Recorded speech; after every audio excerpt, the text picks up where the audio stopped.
Хөлбөмбөр эрхлэлийг дэмжих сангаас зогссон ажилгүй хуваарь хөлбөмбөр эрхлэх иргэнд 3-аас 5 сая төгрөг, нөхөрлөл хоршоо байгуулах иргэнд 15 сая хүртэлх төгрөгийн зээлийг хүүгүй 2-оос 3 жилийн хугацаатай иргэн төлөгдөх нөхцлөөр олгож байна.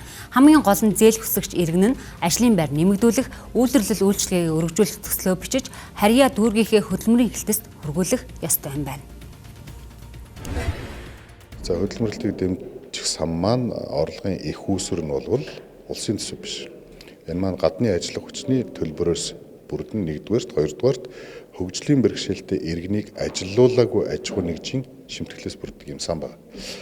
За энэ жил бид нар 30 гаруй тэрбум төгрөгийн орлого бүрдүүлнэ гэж тооцож байгаа. Одоо ухаандаа Монгол улсад гадаад улсаас ирж ажиллаж байгаа иргэдийн төлсөн төлбөрөөр бид нар 30 гаруй тэрбум төгрөг бүрдүүлнэ гэж төлөвлөгөө тавьж ажиллаж байна.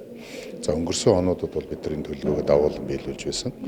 За энэ хөдөлмөр эрхлэлийг дэмжих сангаас гадны ажил хүчээс орж ирсэн орлогоор бид нар дотоодынхоо хөдөлмөр эрхлэлийг дэмждэг сан баггүй. Энэ маань одоо засгийн газрын тусгай сан гэсэн үг.